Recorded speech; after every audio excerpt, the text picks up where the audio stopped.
Now listen to the tape and answer questions 1 to 6. How can I help you, sir? Hi, I'm interested in renting an apartment in your building. Can you show me around inside? Sure, my pleasure. Do you know what kind of apartment you're looking for? I'm thinking of something for my best friend and I. The apartment doesn't have to be too big, just something comfortable for the two of us. I'm looking for a kitchen, 2 bedrooms and a bathroom, just something simple. Okay, well, let me show you what we have to offer.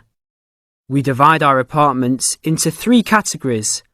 There are standard apartments, upgraded standard apartments, and luxury apartments. Please follow me. This apartment just went up for rent yesterday. The old tenants moved into a larger one. This apartment is what I call the standard apartment. It's small, but has everything you need. The kitchen comes with a refrigerator, an oven, and a stove. There is 1 bathroom with a shower, but no bathtub. The rooms are a good size, and both have their own closets. The living room has enough space for a couch. We will provide a television for you. These apartments are very popular with students because they are affordable and practical. Right now, we are renting these out for only $1,000 a month. I think this is a little bit on the small side. There's no space for a dining table or even for an extra desk. We will both need room to study. If there are guests over, we hope to be able to have a dining table big enough for at least 4 people. Do you have anything slightly larger? Maybe just an apartment with a bigger living room? Well, let's take a look. Right now, we also have an opening for a luxury apartment. This apartment is larger. It has 3 bedrooms, and all 3 are larger than the last one. And there are 2 bathrooms, and all have bathtubs. The kitchen is also larger, and come with an additional dishwasher and freezer. The living space has plenty of space for a dining room. How much is the rent on these apartments? These are more expensive, usually in the $2,500 range. Don't forget that there is an additional bedroom, so you could find another roommate to lower the cost. I think that's a little bit on the expensive side. We don't really have the time to find another roommate, so it's probably better to stick with the 2-bedroom places. Is there anything between these 2? Come with me. I can show you this apartment right now. But there are people living in it. There are no more of these kinds of apartments available at this moment. But if you decide that you like it, I can put you on the waiting list. And as soon as we have openings, you will be contacted. Sure, let's take a look. This is the upgraded standard apartment. As you can see, it's larger than the other 2-bedroom apartment. There are 2 bedrooms and 2 bathrooms, 1 in each room. The living room comes with a television, but no furniture. The kitchen is around the same size as the other smaller apartment. The basic difference is the additional bathroom and larger living room. These rent for around $1,400. Now look at questions 7 to 10.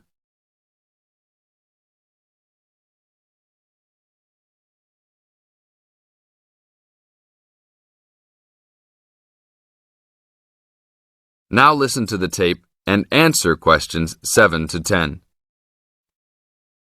Seems like a good deal. Do you know when an apartment like this will be available? That's hard to say. I know these people who live here right now should be graduating soon, so they might be moving out. Well, I guess I'll put my name on the waiting list. Hopefully there'll be an opening as soon as possible. That sounds like a good plan. I will notify you as soon as we have vacancies. You will have to leave us some information and a student identification number. Sure, no problem. My full name is Robert Jack Browning. Could I have your age, please? I'm 38. Your major? I'm studying biology. How about naming some of your hobbies? Fishing, golf, watching movies, and spending time with my family. Sounds like a good life. What is the price range of the apartment you are looking for? Somewhere between $1,000 to $1,500. Your student identification number, please. QS 45890. Could you repeat that? QS 45890. Lastly, could you leave us a phone number? Okay, it's area code 236-580-2287. Thank you very much. I will give you a call as soon as possible. That is the end of part 1. You now have half a minute to check your answers.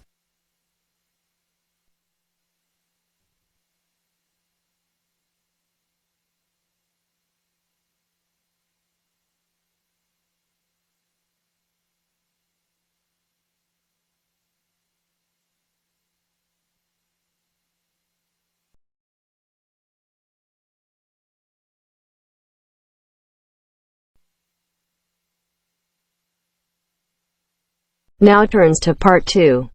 Part 2. First, you have some time to look at questions 11 to 15.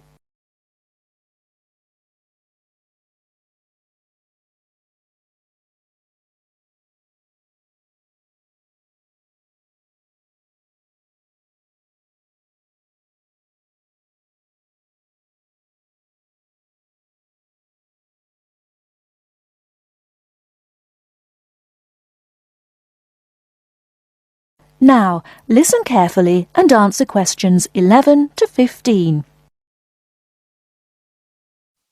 Hi, Hello. how can we help you? Is this the Office of Institutional Real Estate? Yes, sir. My name's Alice Baum, and I'm a university housing supervisor. Oh, good. I wonder if you could help me. I'll certainly try, sir. I'm hoping to rent an apartment from September when I begin here, and I'd really like some advice on where to rent and how to rent a place.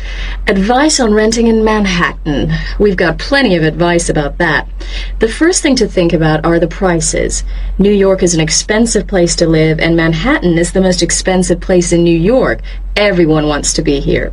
In most areas of Manhattan, you'll have great difficulty finding a studio apartment for less than $1,300 to $1,400 per month. But there are areas just outside Manhattan, within a 30 to 40-minute commute, where you can find a decent studio apartment to rent for $850 to $1,000 per month. That's a big difference. But then there are travel costs on top of that. Yes, there are. If you're prepared to make compromises in your choice of accommodation, perhaps you can find an apartment you like and can afford. Monthly rents also depend on two other factors: apartment size and then amenities. Can you tell me a bit more about that? Basically, bigger flats get higher rents, so if you can live without a lot of space, it's much cheaper. And if you're willing to take a flat which has street noise or doesn't have much natural light, then you may save some more money. I see. However, you could go the other way and get a bigger flat and share it with another student. You can cut costs by sharing a large bedroom. To find a roommate, check the listings for apartment shares in the housing registry. Share a flat. I hadn't given that idea much thought. Lots of our students do that. What about amenities? Can you explain that a bit more? You need to decide what facilities you really would like and what you can do without. For example, do you want a doorman? Would you like an elevator? These kinds of things put the prices up. I don't think I need a doorman. Is there anything else I should know? Yes, remember, the housing market is very competitive, especially for affordable apartments. You need to be prepared to make decisions quickly and be flexible with your plans. Don't start your search earlier than 4 weeks before you want to move in, because tenants only need to give landlords 30 days notice of their departure. Okay. Before you hear the rest of the talk, you have some time to look at questions 16 to 20.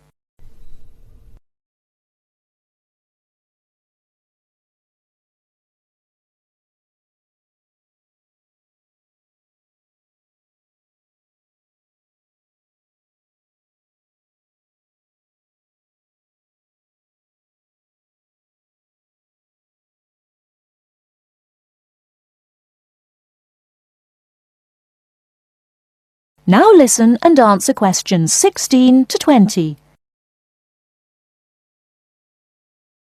And make apartment hunting your life for 2 or 3 weeks. That should be enough time to get familiar with the market and find what you're looking for.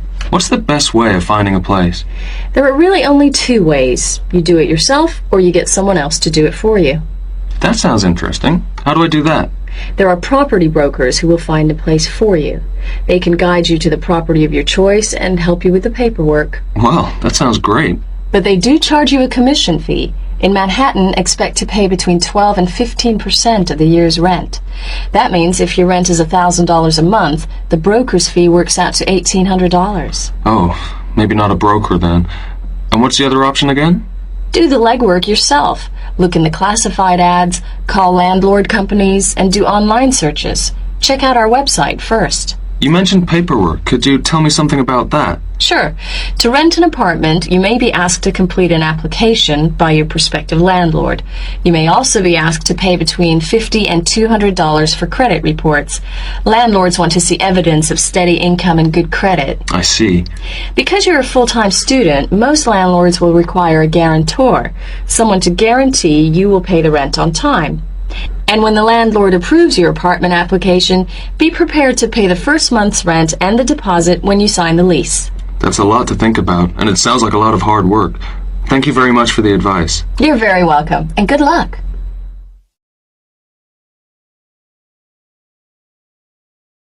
That is the end of part 2. You now have half a minute to check your answers.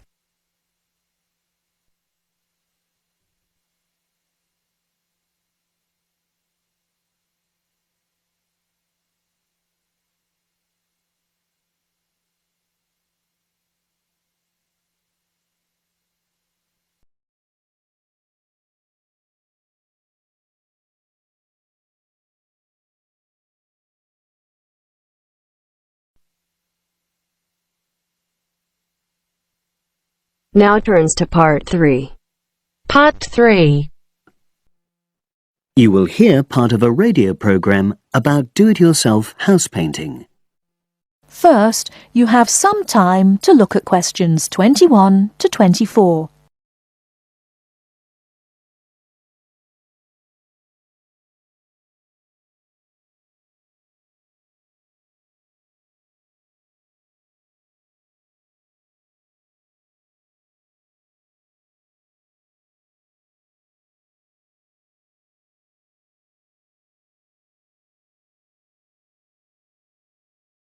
Now, listen carefully and answer questions 21 to 24.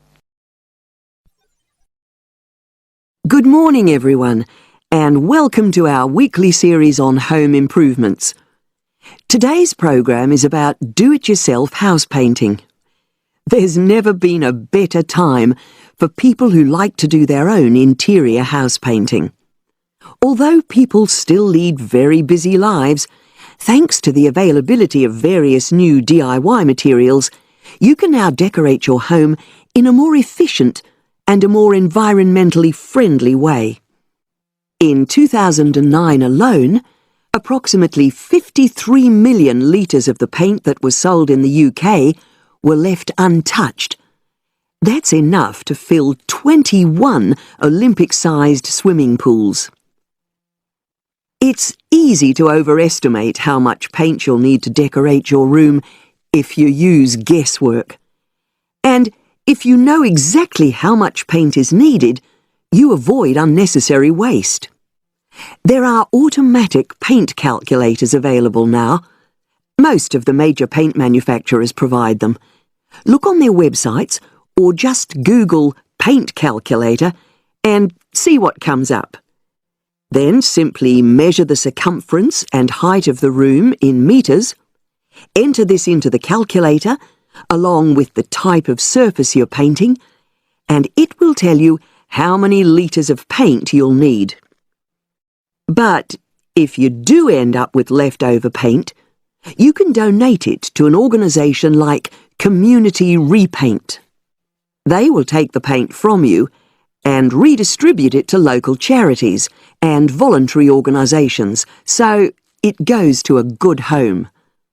You can find more information about Community Repaint on communityrepaint, all one word, .org.uk.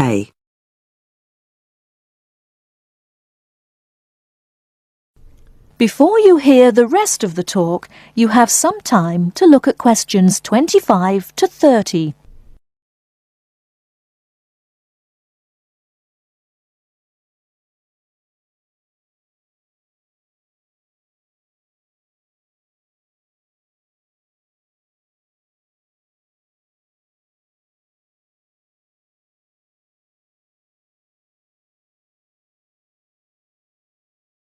Now listen and answer questions 25 to 30. Another way of avoiding paint wastage is to check you're completely happy with your colour choice before starting to paint.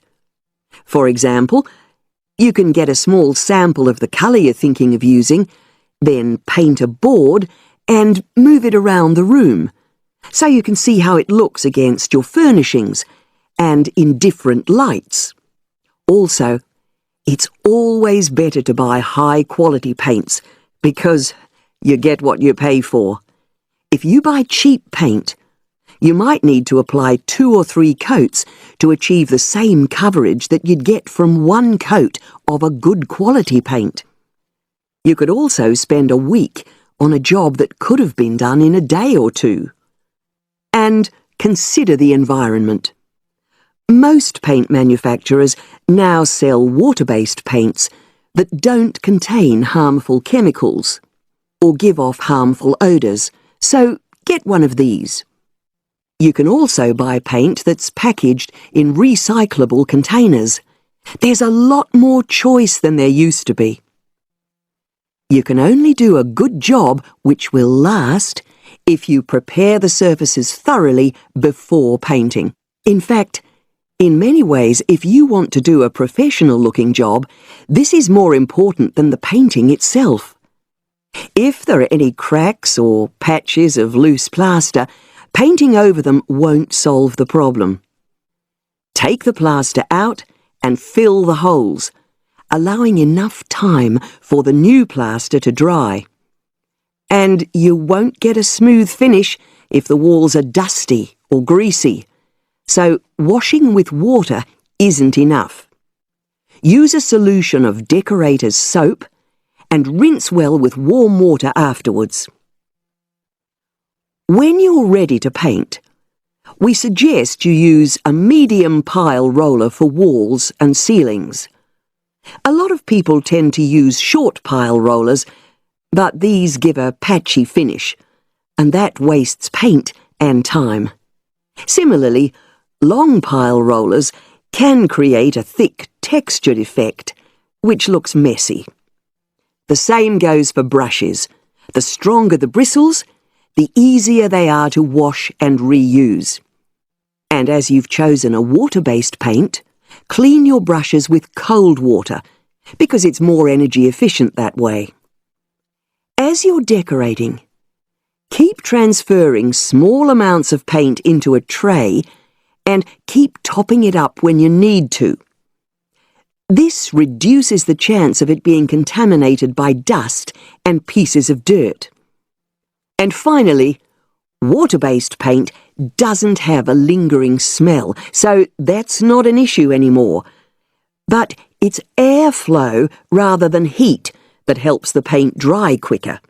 So, to help finish the job in the quickest time, leave your doors and windows open. The faster the paint is dry and the job finished, the quicker you can start enjoying your room. In tomorrow's programme, I'll be giving some advice on... That is the end of section 2. That is the end of part 3. You now have half a minute to check your answers.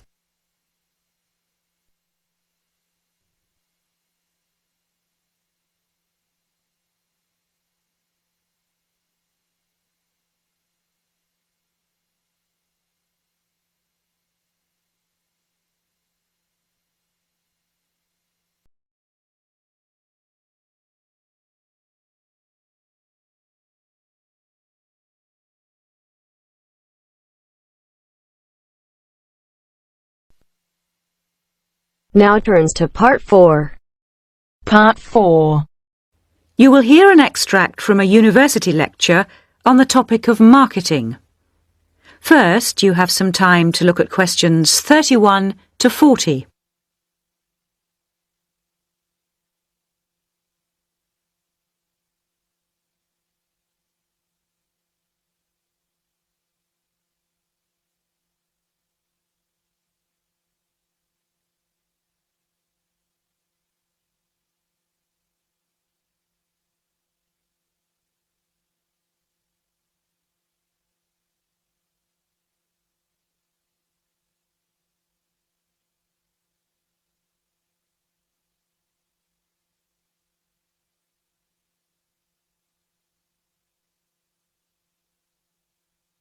Now listen carefully and answer questions 31 to 40. Last week we looked at some general principles associated with marketing, and today I'd like to look at some of those points in a little more detail. So, what is marketing? Or put another way, what does the term marketing mean? Many people think of it simply as the process of selling and advertising.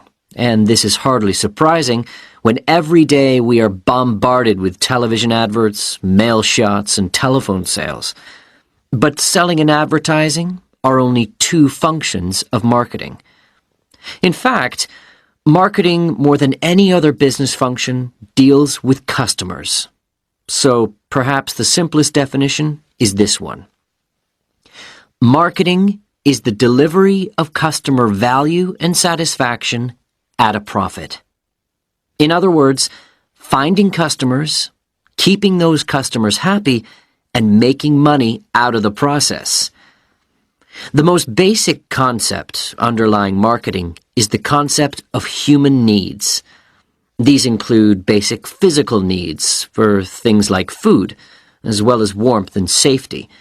And marketers don't invent these needs. They're a basic part of our human makeup. So, besides physical needs, there are also social needs. For instance, the need to belong and to be wanted. And in addition to social needs, we have the need for knowledge and self-expression, often referred to as individual needs.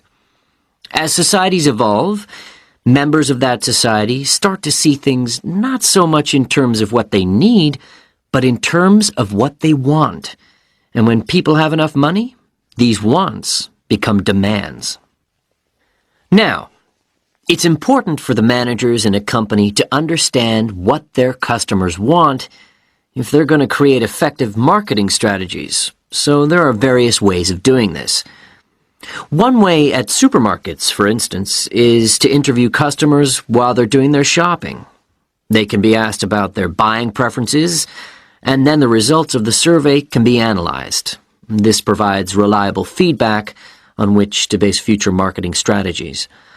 It's also quite normal for top executives from department stores to spend a day or two each month visiting stores and mixing freely with the public, as if they were ordinary customers, to get an idea of customer behavior. Another way to get information from customers is to give them something.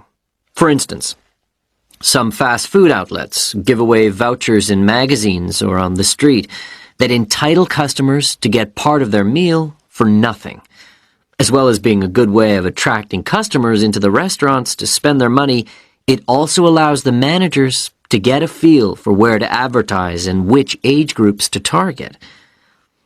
Another strategy employed at some well-known theme parks, such as Disneyland, is for top managers to spend at least one day in their career touring the park dressed as Mickey Mouse or some other cartoon character.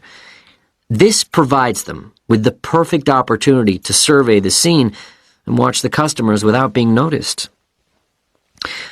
Okay, well, we mentioned customer satisfaction at the beginning of this lecture, and I'd like to return briefly to that as it relates to what we've just been talking about.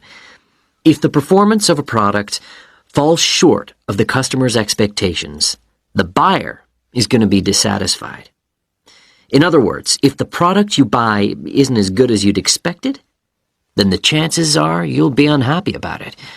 If, on the other hand, performance matches expectations and the product you buy is as good as you expected, then generally speaking, the buyer is satisfied. But smart companies should aim one step higher. They should aim to delight customers by promising only what they can be sure of delivering and then delivering much more than they promised. So then, if, as sometimes happens, performance is better than expected, the buyer is delighted and is twice as likely to come back to the store. Now, let's move on to look at the role of advertising. That is the end of part 4.